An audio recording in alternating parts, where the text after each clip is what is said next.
माझ्या आजोबांची तेव्हा सुद्धा डेअरी होती सातारा जिल्ह्यात. तेव्हा त्यांची त्या काळी 200 जनावरं एकदम ह्या पॅन्डेमिकमध्ये गेली.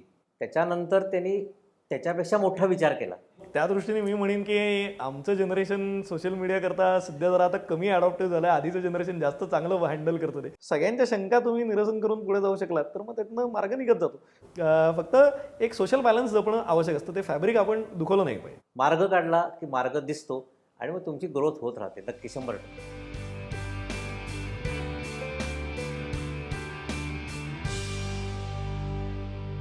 नमस्कार, मी पंकज भरे. लोकसत्ता.com वरती आपलं स्वागत. आपण 1+1 या कार्यक्रमामध्ये 2 पिढ्यांचा प्रवास दाखवत असतो. खरं तर मी आज तुम्हाला ज्यांच्याशी गप्पा मारणार आहोत, ज्यांचा प्रवास दाखवणार आहोत, खरं तर तो 4 पिढ्यांचा प्रवास आहे. आणि म्हटलं वारसा तर वारसा गोड आहे. अर्थात आपल्यासोबत आहे जगातले प्रसिद्ध चितळे बंधू मिठाईवाल्याचे इंद्रनील चितळे आणि संजय चितळे. स्वागत आहे तुमचं मुलाखतीचे. चितळे बंधू मिठाईवाले म्हटलं म्हणजे खूप असा गोड वारसा मगाशी मी म्हटलं. सुरुवात आपण इंद्रनील तुमच्यापासून करूया. खरं तर 4थी पिढी तुमची. तर काय आव्हानं तुमच्या समोर होती? टेक्नॉलॉजीची आव्हानं होती? कसं काय तुम्ही शेवटी ब्रँड इमेज होती, त्याची जबाबदारी होती, सगळ्या गोष्टी तुम्ही कशा पुढे घेऊन जाता? आव्हानं अशी होती की पुढची राऊंड ऑफ ग्रोथ कशी करायची.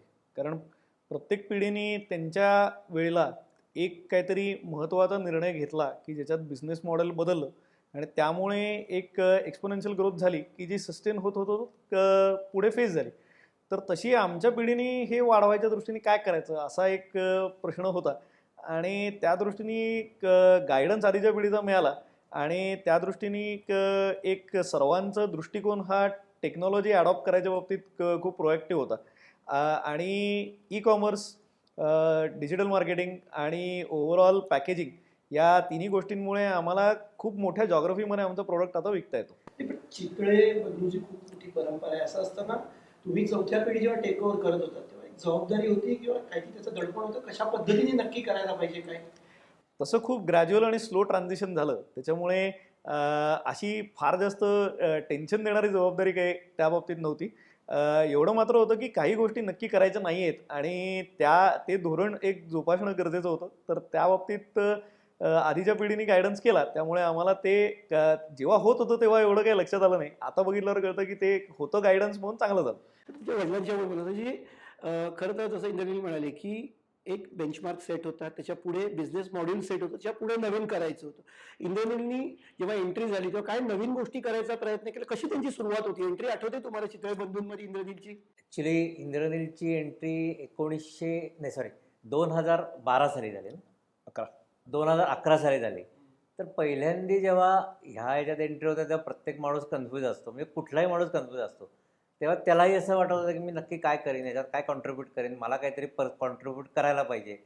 तर मग त्या दृष्टीने आमच्याकडे काही गोष्टी नवीन डेव्हलप होत होत्या. ही फॅक्टरी नवीन आम्ही बांधत होतो, तर ती जबाबदारी त्याच्यावर दिली गेली. मग ती त्यांनी चांगल्या प्रकारे हँडल केली. मग ती जबाबदारी पार पाडत असताना मग ह्याचं काय एक्सपान्शन करायचं, ह्याच्यात कुठली मशिनरी आणायची, नवीन काय प्रॉडक्ट करायचे, ह्या दृष्टीने त्याला त्यात इंटरेस्ट निर्माण झाला. आणि मग तो इंटरेस्ट त्यांनी सगळ्या गोष्टींसाठी वापरला. त्यामुळे ग्रोथ व्हायच्या दृष्टीने आणि त्याला ह्या संस्थेत ॲडॉप्ट व्हायच्या दृष्टीने त्याचा फायदा झाला. ते पण प्रक्रिया कशी होती तुमची? त्यांनी या बिझनेसमध्ये येणं स्वाभाविक होतं, पण त्यांची खरंच मनापासून इच्छा होती की एक प्रक्रिया किंवा व्यवसाय आहे त्याच्यामध्ये ते ड्रॅग झाले की त्यांची खरंच इच्छा होती की त्यांचं काम करण्याची तुम्हाला आधीपासून दिसत होती? कसं त्यांचं? नाही, ॲक्च्युली कसं त्याच्यासमोर म्हणजे माझ्यासमोर पण माझ्या आईवडिलांनी ऑप्शन ठेवला होता की व्यवसाय जॉईन करायचा नसेल, तुला इतर काय करायचं असेल, ही 38 वर्षापूर्वीची गोष्ट आहे, की तू दुसरं काहीतरी कर. पण व्यवसाय आल्यावर व्यवसायाचे फायदे आणि तोटे पर्सनल लेवलवर खूप असतात. ते तुम्हाला ॲडजस्टमेंट्स खूप करायला लागतात. त्या ॲडजस्टमेंटची तुम्हाला तयारी पाहिजे. व्यवसाय म्हणलं की तुम्ही बांधील आज 24 तास त्याच्याशी बांधील राहता, ती बांधिलकी ठेवायला पाहिजे. पण हे त्याने मुळात आपणून स्वीकारलं आणि आपणून स्वीकारल्यामुळे त्याचा याच्यात इंटरेस्ट वाढला आणि तो अजून इंटरेस्ट ठेवून त्याच्यात काम करतोय. बळजबरी कुठली केली असते ना तर तुमचा इंटरेस्ट राहत नाही या गोष्टी. नक्कीच. म्हणून गोड वारसा म्हटलं कारण स्मूथ एंट्री त्याच्यामध्ये झालेली. पण चितळे बंधू म्हटलं ना की एक असं एक चौकट आहे. त्यांच्या कुठलीही गोष्ट सोशल मीडियावरती व्हायरल होती, त्यांच्या दुकानाच्या वेळा असतील किंवा त्यांचे नियम असतील किंवा चाकोरीबद्ध एक बिझनेस स्ट्रक्चर, ते मोडून तुम्ही पुढे जायचा प्रयत्न केला का? कारण दुपारी म्हणजे जे सोशल मीडियावरती व्हायरल होतं 1 ते 4 बंद किंवा चित्रबंद अनेक मीम्स पण येतात. तर कसं झालं ही चाकोरी कशी ही चौकट कशी तोडली?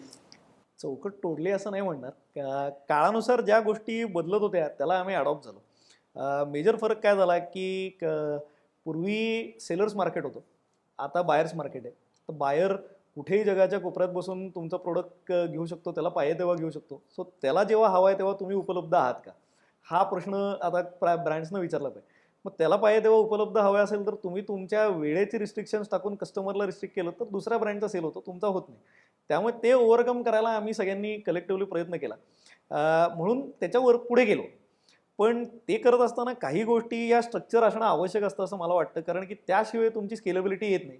आणि त्यामुळे आमच्याकडे सुद्धा ते स्ट्रक्चर आहे, काही नियम आहेत, काही पद्धती, कामाची एक पद्धत आहे आणि त्याच्यात प्रत्येकाचे रोल्स आहेत. की जसं मॅन्युफॅक्चरिंग ऑपरेशन्स स्ट्रॅटेजिक साईडला मी बघत असेल तर माझे भावंड आहेत की जे सेल्स मार्केटिंग बघतात किंवा प्रोक्युरमेंट बघतात. तर त्या दृष्टीने प्रत्येकाला त्याची जबाबदारी माहिती आहे. तो काय त्यांनी संस्थेला देणं अपेक्षित आहे हे त्याला कळलेलं आहे आणि प्रत्येकजण आपापलं काम करतो. त्यामुळे ते त्यात चौकटीत बसून आम्ही काम करू शकतो, म्हणून हे स्केलेबल होतं असं मी म्हणेन. चौकटीपासून जबाबदाऱ्या वाटून दिलेल्या असं बाबांनी सांगितलं की अगदी आनंदाने स्वतःहून आलं. तुम्हाला काय वाटतं कसं असतं रिलेशन बिझनेसमध्ये वडिलांची तुमचं, किंवा तुम्ही नवीन एखादी पॉलिसी त्यांच्याकडे घेऊन जाता किंवा एखादा प्लॅन घेऊन जाता तेव्हा त्याच्याविषयी कशी चर्चा होते? 10 वर्षात आता बऱ्याच गोष्टी सोप्या झाल्यात. पहिल्यांदा जेव्हा जायचो तेव्हा जास्त क्रॉस चेकिंग व्हायचं आणि आपलं ट्रॅक रेकॉर्ड प्रबोध नसायचं ना तेव्हा. त्याच्यामुळे त्याची स्क्रुटिनी जास्त व्हायची, प्रश्न जास्त विचारले जायचे आणि प्रत्येकाचं वेगवेगळे प्रश्न असायचे. म्हणजे मी काय म्हणतो तसं फॅमिली बिझनेस म्हणजे गाडीचा सेल्समन असल्यासारखं आहे की एकाला ॲव्हरेजची जास्त काळजी असते, दुसऱ्याला लेग स्पेसची काळजी असते, तिसऱ्याला इंजिन आणि टॉप स्पीडची काळजी असते. सगळ्यांच्या शंका तुम्ही निरसन करून पुढे जाऊ शकलात तर मग त्यातनं मार्ग निघत जातो. मग ते एकदा बसलं चौकट तुमची की मग तुम्ही हळूहळू काही गोष्टी, तुमचं पहिल्यांदा 90 प्रश्न असतील तर ते 80 होतात, मग 50 होतात. हळूहळू विश्वास तसा over period of time trust build होतो आणि तुम्हाला गोष्टी सोप्या होतात. या प्रश्नात दोघांकडनंही मला उत्तर पाहिजे. तर 100 वर्षापूर्वी जी साथ आली होती पॅन्डेमिक कंडिशन, त्याच्यामधून चितळे बंधू ही एक चांगला ब्रँड महाराष्ट्राला मिळाला. काय तेव्हाची परिस्थिती तुम्ही सांगाल की कसं सुरुवात झाली आणि या गोष्टी कशा झाल्या? त्या बाबतीत बाबा जास्त नीट सांगू शकतील. हे कसं 1935 ते 38 जनावरांचे रोग आले आणि जनावरांच्या रोगामध्ये जनावरं दगवायला लागली. म्हणजे माझ्या आजोबांची तेव्हासुद्धा डेअरी होती सातारा जिल्ह्यात. तेव्हा त्यांची त्या काळी 200 जनावरं एकदम ह्या पॅन्डेमिकमध्ये गेली. त्यामुळे ते तेव्हा कर्जबाजारी झाले. पण कर्जबाजारी झाले आणि त्याच्यानंतर त्यांनी त्याच्यापेक्षा मोठा विचार केला. म्हणजे तेव्हा ते 200 जनावरांचा विचार करत होते, त्याच्यानंतर ते 10,000-20,000 जनावरांचा विचार करायला लागले. मग तिथून ते बेलोडीत आले आणि ग्रोथ झाली. म्हणजे जसं सामान्य माणसाच्या आयुष्यात खाचखळगे, दगडगोटे सतत आयुष्यात मांडलेले असतात, काटेकोटे असतात, तसं व्यवसायाच्या बाबतीतही असतात. व्यवसायातही काटेकोटे असतात, दगडधोंडे असतात, अधूनमधून ढगफुटी होते, डोंगर कोसळतो, सगळं असतं. त्यातनं मार्ग काढायला तुम्ही तेवढं स्ट्रॉंग असलं पाहिजे. मार्ग काढला की मार्ग दिसतो आणि मग तुमची ग्रोथ होत राहते नक्की 100%. सर या सध्याच्या परिस्थितीमध्ये जी कोरोनाची साथ आली त्याच्यामध्ये काय फरक पडला, व्यवसायावरती काय फरक पडला आणि काय बदल करावे लागले तुम्हाला? व्यवसायावरती फरक पडला? नाही, व्यवसायात फरक निश्चितच पडला. व्यवसायाचा पॅटर्न बदलला. व्यवसाय सेल 1 वर्ष खूप हार्म झाला. म्हणजे दुकानचे सेल खूप कमी झाले. पण मग नवीन ॲव्हेन्यूज आम्हाला शोधायला लागले. म्हणजे हा सेल इथे कमी झाला आहे तर तो कुठून भरून काढायचा, मग तो त्याच्यापेक्षा जास्त भरून काढता येईल का. मग काही काही नवीन गोष्टी सुचत गेल्या, ऑनलाईनच्या गोष्टी, त्याच्यात आम्ही जास्त काढलो. हे पॅकिंगच्या गोष्टी जो आता इंद्रनील करतोय त्या पॅकिंगच्या गोष्टी जास्त करायला लागलो. मग MAP पॅकिंगमुळे मिठाई आज 2 महिने 3 महिने टिकायला लागली. मग त्यामुळे ती मार्केट करता यायला लागली. मग अशा गोष्टी शोधायला लागतात. मार्केटिंग डिव्हिजन माझा पुतण्या केदार बघतो, तर केदारलाही त्या दृष्टीने मग मार्केटिंगच्या दृष्टीने प्रयत्न करायला लागले की नवीन काय करायचं, हे काय करायचं. पण होत राहतं. म्हणजे तुम्ही विचार जर केला तर तुम्हाला मार्ग नक्की सापडतो, हे निश्चित. काय आव्हान होतं पॅन्डेमिक सिच्युएशन आल्यानंतर? त्याच्या आधीची काय परिस्थिती होती, आव्हानं काय होती आणि त्याच्यावरती कसं तुम्ही पुढे जाऊन मात करून एक वेगळा पॅटर्न बिझनेसचा डेव्हलप करायचा प्रयत्न केला? पॅन्डेमिकच्या आधीपर्यंत कस्टमरला आमच्याकडे यायला पाहिजे तेव्हा येता येत होतं आणि तो प्रोडक्ट घेता येत होता. पॅन्डेमिक नंतर सगळ्यांनाच लॉकडाऊनमध्ये गेल्यामुळे घर बसल्या प्रोडक्टची गरज होती आणि तिथे आम्हाला कसं पोचता येईल हा एक मोठा आव्हान होता. आणि त्या दृष्टीने लास्ट माईल डिलिव्हरी ही अजूनही ई कॉमर्स जरी चांगला झाला असला तरी अजून आपल्या देशात अनरिलायबल आहे.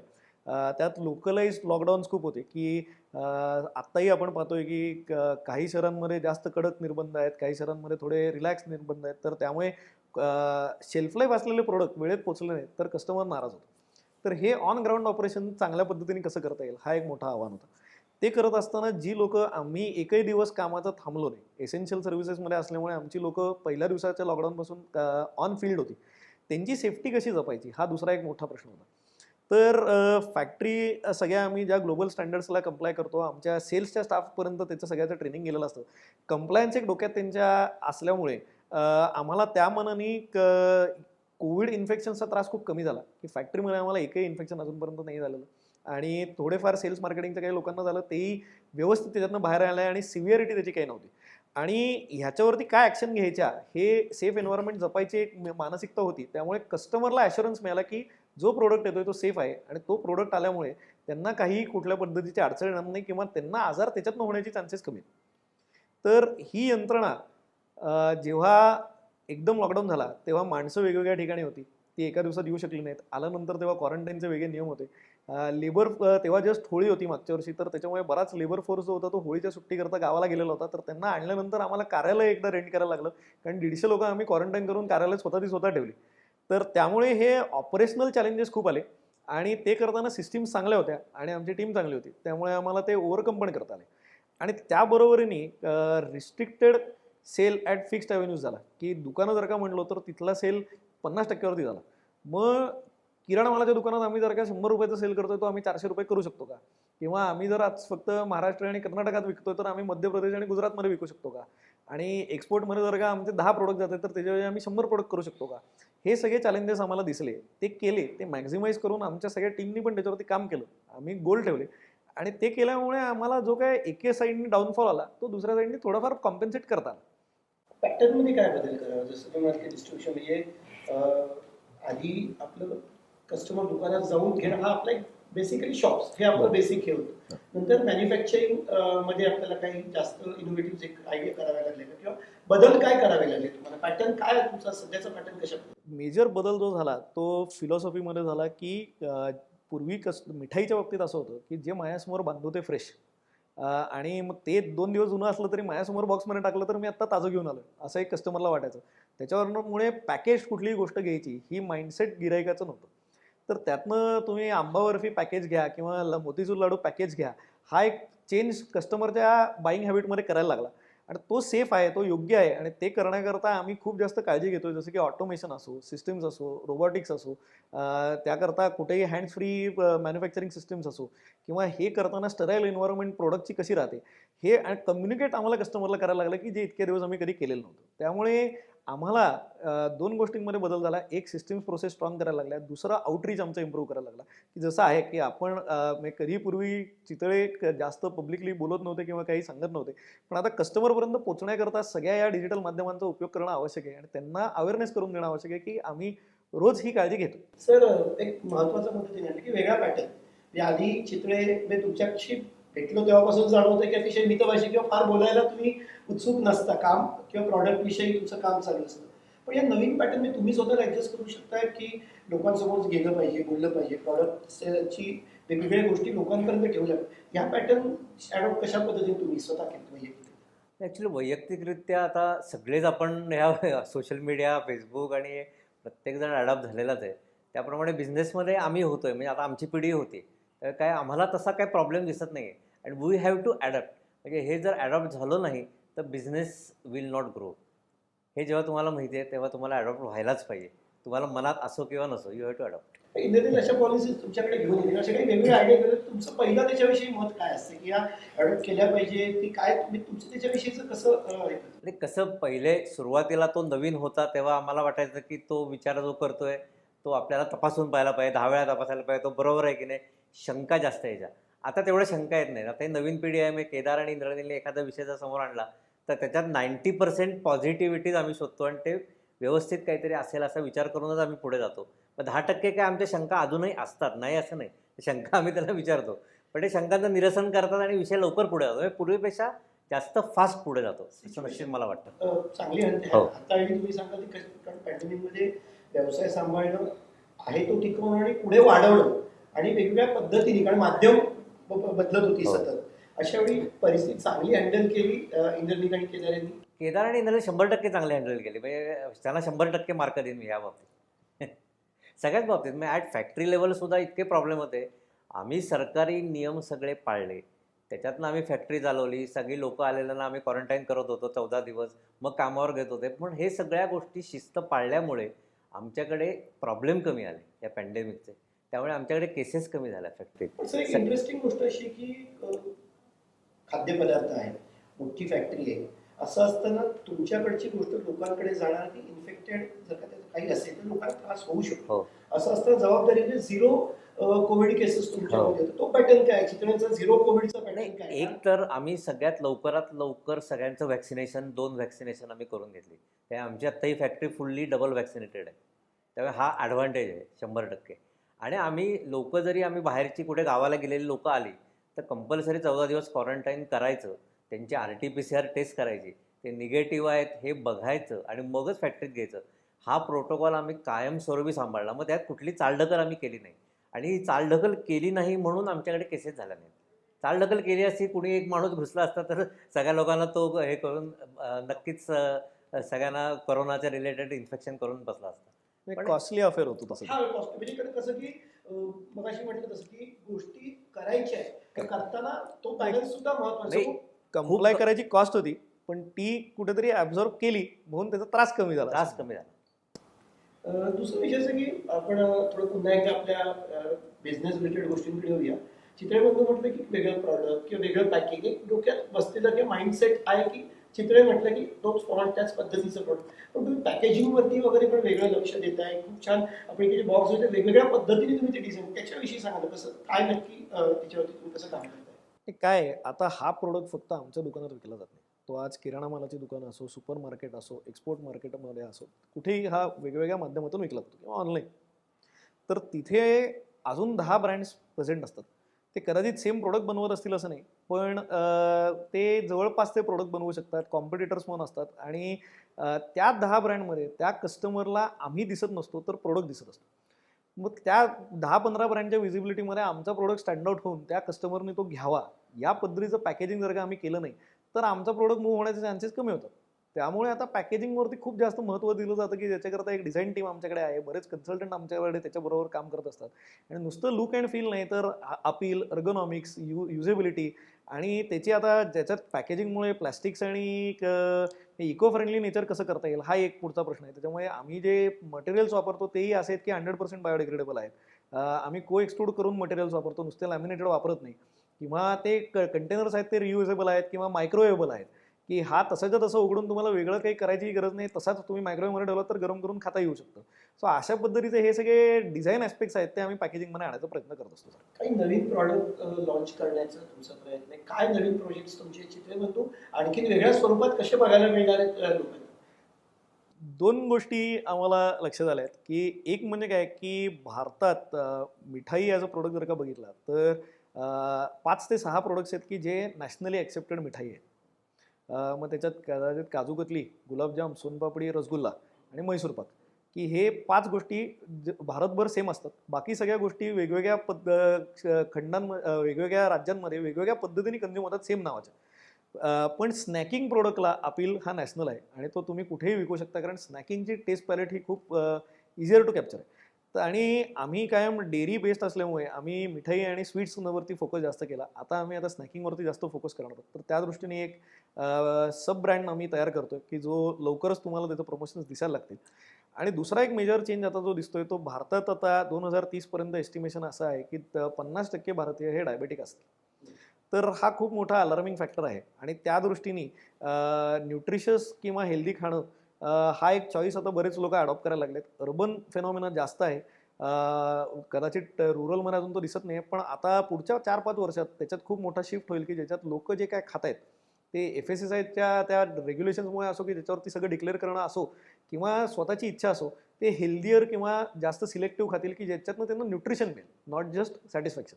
तर त्यामुळे त्याकरता शुगर फ्री असो, लो ग्लायसेमिक इंडेक्स असो, डायबेटिक फ्रेंडली असो, ग्लुटन फ्री असो, ॲलर्जन फ्रेंडली असो की ज्याच्यात आपल्याला ग्लुटनची किंवा लॅक्टोजची ॲलर्जी येऊ शकते, किंवा लोक सध्या बरेच जण आपल्याला विगन फॉलो करताना दिसत आहेत की ते एक फिलॉसॉफी म्हणून ते फॉलो करतात आणि त्याच्यात त्यांना एक रिएश्युरिंग फॅक्टर वाटतो.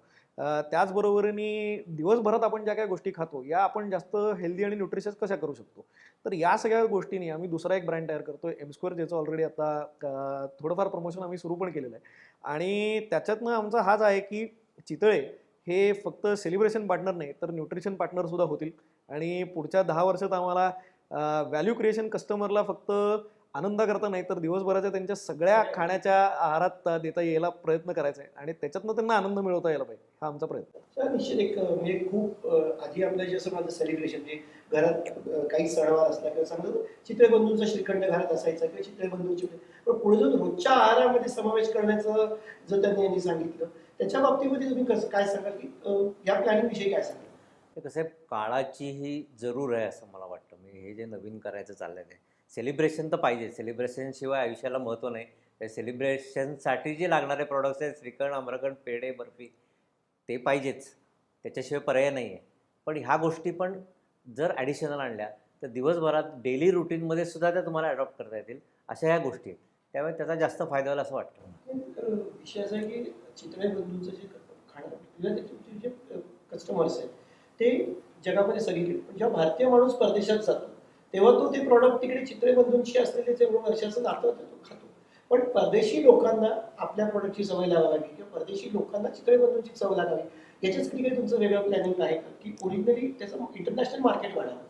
नाही, नक्कीच. कारण आत्ता जर का बरेचसे इंडियन प्रोडक्ट बनवणारे ब्रँड जर का बघितले तर ते जेव्हा एक्सपोर्ट करतात तेव्हा त्यांचा 99% कस्टमर हा भारतीय कस्टमर असतो जो त्या देशात सेटल झालेला असतो. तर ते काय 2 किंवा 3% पॉप्युलेशन असतं, त्याच्यापेक्षा जास्त त्या देशाचं पॉप्युलेशन काय इंडियन इमिग्रंट्स करत नाही. मग तिथल्या लोकल पॉप्युलेशनने आपला प्रोडक्ट घ्यावा या दृष्टीने आपले Indian products, Indian heritage, Indian value systems आणि त्याचबरोबरीने ग्लोबलाइज अपील कसा देता येऊ शकतो की ज्याच्यातनं आम्ही आत्ता जर का फक्त 2 किंवा 3% सर्व्हिसेबल मार्केट ॲड्रेस करतोय तर त्याच्याऐवजी ॲटलीस्ट 30 ते 40% लोकांचं आम्हाला मार्केट ॲड्रेस करता येईल की जेव्हा एक्सपोर्ट्स हा रेव्हेन्यू सबस्टॅन्शियल होईल. आणि त्या दृष्टीने आपल्याकडे देशात सध्या करंट अकाउंट डेफिसिटवरती खूप जास्त चर्चा चाललेली आहे की आपण इम्पोर्ट जास्त करतो एक्सपोर्टपेक्षा, तर ते एक्सपोर्टला आपण अजून कसा बळ तोडू शकतो आणि जास्त एक्सपोर्ट इंडियन भारतातनं करू शकतो याचा एक प्रयत्न चाललेला आहे. तर त्यामुळे ते एक धोरण घेऊन दोन्ही फायनान्शियल बॅलन्सिंग आणि एक सोशल बॅलन्सिंग असा आमचा प्रयत्न आहे. सोशल मीडियावरती तुमच्या खूप म्हटल्या होण्यापेक्षा जाहिरात खूप व्हायरल होत होती. त्या कल्पकतेविषयी काय सांगा? कारण जाहिराती करताना कुठेतरी भावना, इमोशन हा गाभा जपणं तुमच्यासाठी महत्वाचं असतं. असं असतं नवीन ऍड्स आणि त्याच्याविषयी तुम्ही कसं त्याच्यात लक्ष घालता? बाबा आहेत त्याच्यामुळे जाहिरातींवरती सर्वात जास्त विचार बाबा करतात, त्याच्यामुळे मी त्यांनाच हे उत्तर द्यायला सांगतो. तुमच्याकडनं सांगता तर जाहिरातींवरती तुमचं कसं म्हणजे जाहिरात करताना तुमचं आमचे basic काय आमचे डोक्यामध्ये असतं? जाहिरात आणि तर ह्या सगळ्या आम्ही ॲड्स केलं तर त्याचे कन्सल्टंट मयुरेश्वर काळे म्हणून आहेत. तर ते आणि आम्ही असं एक विचार केला की जाहिरातीमध्ये कुठेतरी भावना पाहिजे. फक्त जाहिरात चितळे बाकरवडी, बाकरवडी, बाकरवडी, म्हटलं की भावना चितळे जोडलेली श्रीखंड, आहे. श्रीखंड, श्रीखंड असं न म्हणता की एक सोशली ॲड्रेस होणारा काहीतरी विषय पाहिजे की ज्याच्यातनं लोकांना चांगलं पण वाटेल, काही संदेश पण जाईल, असे विषय घेऊन आपण ॲड करू असं पहिलं आम्ही त्याच्यावर विचार केला. मग त्या दृष्टीने आमच्या सगळ्याच ॲड अशा ह्या विचारावर बेस केलेल्या ठरल्या. मग त्याच्यामुळे त्या लोकांना अपील झाल्या की सगळ्या सामान्य माणसाला किंवा सर्व लोकांना त्याच्यात स्थान दिलं गेलं, त्यावेळी त्या लोकांना आवडल्या असं मला वाटतं. पण पुन्हा मी तेच विचारतो की जेव्हा ऍडचे प्लॅनिंग चालू असतं तेव्हा काय लक्षात घेता की मूळ गाभा काय असावं असं तुम्हाला वाटतं? नाही सर, आता म्हणजे विषय समोर आणले की 4-5 विषय समोर असतात. मग त्याच्यावर सोशली अपील होणारा विषय कुठला आहे, सोशली अपील झालेला असला तरी त्याच्यावर कुठलीही टीका न होणारा विषय कुठला आहे हा पण बघायला लागतं. 2 भाग महत्त्वाचे असतात की एखादा विषय आपण मांडतो तो जास्त जर खूप टोकदार असेल तर त्याच्यावरही विरोध होतो, त्याच्यावरही ट्रोलिंग होऊ शकतं, त्याच्यावरही बरेच विषय हल्लीच्या काळात होऊ शकतात. या सगळ्या दृष्टीने विचार करायला लागतो. मग सोशली अपील होणारा विषय असेल की तो सगळ्यांना आवडतो, असं आत्ता आमच्यापर्यंतच्या ज्या आमच्या 8-10 फिल्म काढल्या त्याच्या अनुभवावरनं मी सांगतो की सोशल आस्पेक्ट हा सगळ्यांना आवडतो. फक्त तो चांगला सटली आणि कोणालाही टीका न करता तो मांडला गेला पाहिजे तर तो नक्की आवडतो. तुम्ही सोशल ट्रोलिंगचा विषय काढला ते खूप मोकळेपणानं उत्तर अपेक्षित आहे की चित्रबंधूंचं मगाशी म्हटलं तसं सोशली खूप जाहिराती असो, त्यांच्यावरचे मीम्स असो, खूप सोशली व्हायरल होतात, ट्रोल केले जातात. बघता काय चित्रबंधूंवरती बनवलेले मीम्स किंवा एखादी व्यक्ती पिशवी घेऊन उभी आहे, चित्रबंधूंच्या दुकानावर ठीक आहे बोर्ड लावलेलं असतो, 1 वाजलाय, दुकान बंद आहे. अशा सगळ्या गोष्टी तुम्ही बघता का? तुम्ही त्या एन्जॉय करता की पुढे वेगळं काही करण्यासाठी त्या गोष्टींचा वापर तुम्ही नाही, करता? कसं ते एन्जॉयही करतो, पण त्याच्यातनं आपल्याला ॲज अ मॅनेजमेंट काय संदेश आहे ते पण आम्ही बघतो. नुसतं डोकं ट्रोल नाही करत. ट्रोल मागे काहीतरी त्यांचं कारण असतं, काहीतरी एक विषय आमच्यापर्यंत पोचवायचा असतो, की काहीतरी आमच्याकडनं सुधारणा हवी असते. हा पण एक विषय असतो. हे दोन्ही अँगलने आम्ही बघतो. एक पहिलं एन्जॉय करतो आणि मग काय आपलं चुकतंय ते पण आम्ही बघतो त्याच्यात. काळजी असते की एखादा निर्णय घेतला आणि एखादी ट्रोल होऊ शकतं. होतो मग सध्या माझं त्या दृष्टीने मी म्हणेन की आमचं जनरेशन सोशल मीडिया करता सध्या जरा आता कमी अडॉप्टिव्ह झालं. आधीचं जनरेशन जास्त चांगलं हँडल करतं ते, की पोलराइज्ड एन्व्हायरमेंट खूप झालं आहे सोशल मीडियावर, की तुम्ही कायम कुठली तरी एक बाजू घ्यायचा प्रयत्न करत असता आणि ती बॅलन्स नाही झाली तर ट्रोल व्हायची एक रिस्क असते. तर त्यामुळे त्याकरता अवॉइड करून एक राईट पाथ कसा घ्यायचा आणि तो घेत असताना आपल्या ब्रँडला त्याचा फायदा पण व्हायला पाहिजे आणि कस्टमर्स जे ते पाहतील त्याला त्या ब्रँडबद्दलची अफेक्शन किंवा लॉयल्टी वाढली पाहिजे. हा आम्ही प्रयत्न त्याच्यात करतो. तसं झालं तर काय ट्रोल आणि जे काही मीम्स होतात ते तर मी थरली एन्जॉय करतो, कारण की एवढी क्रिएटिव्हिटी आपल्या देशात आहे की ते आम्हाला जाहिरात करायला लागत नाही. त्याच्यामुळे मी मीम्स नवीन काहीतरी आले किंवा जोक्स काहीतरी नवीन आले तर मी तर वाट बघत असतो. बरेचदा ट्विटरवरती तुम्ही पाहिलं तर मीच शेअर करतो. तर त्याच्यामुळे that I look forward to. फक्त एक सोशल बॅलन्स जपणं आवश्यक असतं. ते फॅब्रिक आपण दुखवलं नाही पाहिजे. तो सोशल बॅलन्स जपणं किंवा म्हटलं की फॅब्रिक दुखावलं नाही पाहिजे. त्या गोष्टी तुम्ही कशा हँडल केल्यात? कारण खूप काटेकोर नियम होते. ही जी लोकांमध्ये इव्हेंट होती, खूप काटेकोर नियम, त्या गोष्टी ब्रेक करतात तुम्हाला काही अडचणी आल्या समोर? नाही म्हणणं म्हणजे उलट मी असं म्हणेन की नियम आणि शिस्त आणि सिस्टीम आहे ना, म्हणून बऱ्याच गोष्टी या दुखावलं जात नाहीत किंवा अशा चुका होत नाहीत. जेव्हा कुठेतरी नियम किंवा काही एक सेल्फ इम्पोज्ड रिस्ट्रिक्शन राहत नाही ना, तेव्हा दुखावलं जाण्याचे कोणाचे तरी चान्सेस जास्त असतात. त्यामुळे सगळ्यांनाच आता आपली एक ती जबाबदारी आहे की आपण काही नियम हे सेल्फ इम्पोज पाळले पाहिजेत, की जसं सध्या आपण पाहतोय की मास्कच्या बाबतीत आहे तसं. मास्कच्या बाबतीत जे आपण सध्या पाहतो की लोक मास्क घालायला घाबरत आहेत पब्लिकमध्ये किंवा नाही घालत आहेत, काय केअरलेसनेस आहे. तो आता आपण आपला घातला पाहिजे तर पुढच्या काळात आपल्याला त्रास करवण्याचं कमी होईल. तसं ते आहे. संजय, आपण या कार्यक्रमामध्ये शेवटी त्या त्या क्षेत्रातली व्यक्ती असतात त्यांच्याकडनं एकमेकांविषयी काही गोष्टी असतात. कवी असतील तर एकमेकांच्या कविता. तुम्हाला इंद्रनील, शेवटचा प्रश्न की तुम्हाला इंद्रनीलकडे येणारा काय काय अपेक्षा आहे आणि काय सांगाल की कशा पद्धतीने या गोष्टी झाल्या पाहिजे? इंद्रनीलकडनं आणि केदारकडनं ज्या अपेक्षा आम्ही काय ठेवल्या होत्या जेव्हा ते आले बिझनेसमध्ये, तर खरं सांगू का त्यांनी त्या बऱ्यापैकी म्हणजे अपेक्षेला उतरलेले आहेत आणि त्याप्रमाणे ते काम करत आहेत.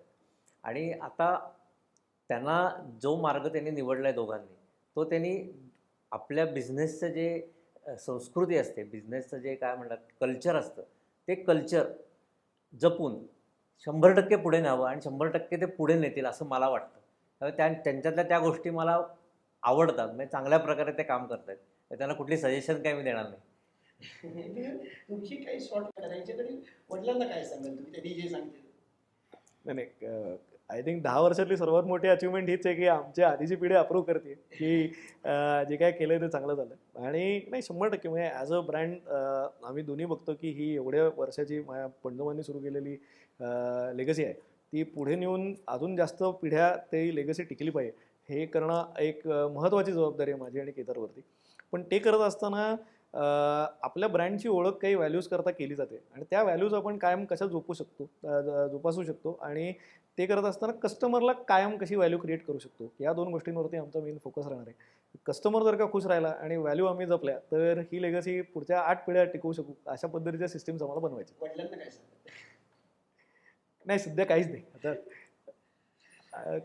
म्हणजे आमचं गेल्या 3-4 वर्षात म्हणजे मी, वडील, काका, केदार सगळ्यांचंच आमचं एक पद्धतीचे एक सिस्टीम तयार झालेली आहे आता, की ज्याच्यात आम्ही चर्चा करून कशा पद्धतीने निर्णय घ्यायचं ह्याचं एक यंत्रणा उभी केलेली आहे. त्याच्यामुळे फ्रिक्वेंट चर्चा होते, त्यामुळे पटापट निर्णय होतो असं म्हणतो. निश्चितच आपण चित्रबंधू यांच्या इंद्रनील चित्रे आणि संजय चित्रे यांच्याशी आपण चर्चा केली आणि 2 पिढ्यांचा हा प्रवास कसा आहे, गेल्या 4 पिढ्यांपासून हा जो जी परंपरा चालते त्या 2 पिढ्यांचा प्रवास कसा आहे आपण चर्चेतून जे आहे ते आपण उलगडण्याचा प्रयत्न केला. इंद्रजितजी, संजयजी, धन्यवाद. Loksatta Thank you.